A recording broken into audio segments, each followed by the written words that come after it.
Welcome back to Golf Live. I'm Jeff Ritter. Pleased to be joined here in studio by Golf Channel analyst Brandel Chamblee. Jeff, thanks for stopping in. Thanks for having me. It's always nice to come up here and see you guys at Golf Magazine and Golf.com. It's great. We appreciate you taking the time, and I thought I'd welcome you today. I have something for you. It's a little gift. You didn't have to do that. I know I did. My birthday was last week. But I did. Thank you. We did. We want to take care of you. I thought we'd kick it off with a little. Goodness. I have headlines for you. Oh, goodness. These are ripped from the pages of Golf.com. This first one is from July 2nd. Yes. So just over a week ago. That's my birthday. The headline screams. It's your birthday. That was my birthday, Okay, July 2nd. I did not know that. Yes. The headline screams, quote, Brandel Chamblee calls anchor ban enforcement on Champions Tour, quote, appalling.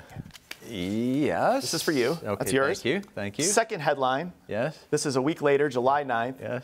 Brandel Chamblee, quote, Rahm broke the rule. He should have been penalized. That's the way. Thank you Ripped very from much. the pages of Golf.com. Yes, this is the way we work. You know, it seems like there's a controversy every week with regard to the anchor ban. Yeah, it's still appalling.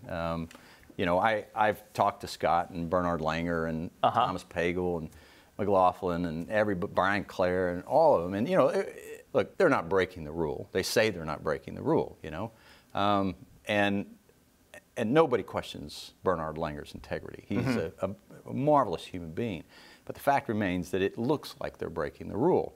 And so if it looks like you're tapping down spike marks and it looks like you're grounding your club in a bunker or in a hazard, and it looks like you're moving your ball on the green, it's not enough for you to say, trust me, I'm not. It's just not enough.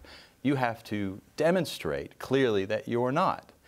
And Scott and Bernard Langer are unwilling to clearly demonstrate that they're not. In other words, there needs to be space between the top of their hand and the shirt. And then the USGA should go rewrite the rule because it's vague and unenforceable. Well, that's my question. Is the problem here really enforcing anchored putting, or is it just a bad rule? Should we have even done this in the first place? Yeah, do we need a rule on anchored putting?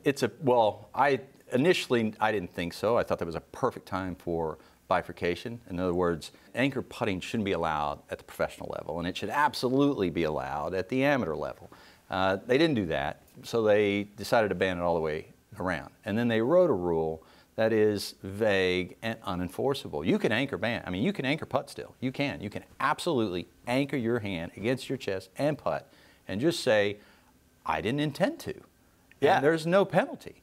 And, you know, you can hold your hand that far away, literally, that far away from your chest and putt. And everybody that watches you will think you anchored. Now, all their competitors, or pretty much every one of their competitors, is looking at them when they putt, thinking it looks like they're anchoring. They're talking to me, they're reaching out to me, asking me to say something, talking to me. I mean, when Scott and Bernard were upset at me, I was like, I'm just the tip of the iceberg. Your competitors all look at you and think it looks suspicious.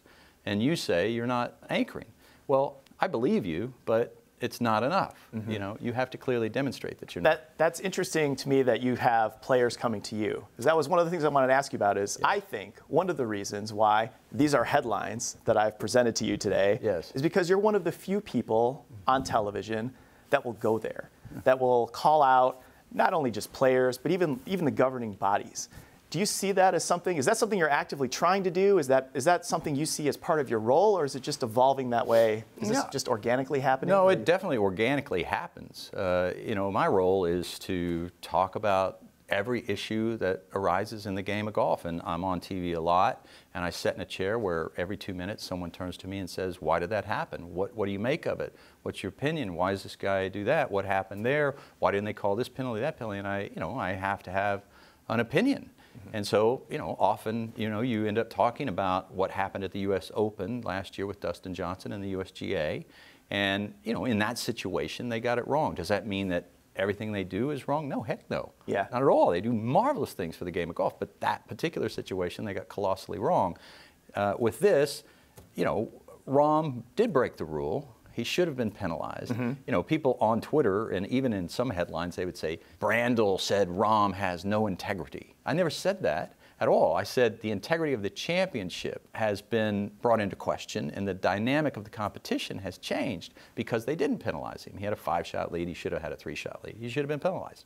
I think almost everybody. I don't get universal support on too many things, but on this one, That's TV, right? I got universal support across the board. You know, almost every single person. If 1,000 people tweeted me about anchoring, it was like, yes, what's going on out there is appalling with regard to the rule, and not so much the enforcement of it. Brian Clark and his team are enforcing the rule as it's written, but you know, you can be within the letter of the law, but not within the spirit of the rule, and that's my conflict or problem with what Bernard Langer and Scott McCarron are doing. With regard to this, it was just, you know, I think it was a knee-jerk reaction to the rules official not administering a tough rule. It would have been a tough rule, especially coming on the heels of what happened to Lexi Thompson. Yeah. But that was done correctly, what happened to Lexi. Right. It was, she should have gotten. This was the classic overcorrection. This was a classic overcorrection, which happens in the game of golf.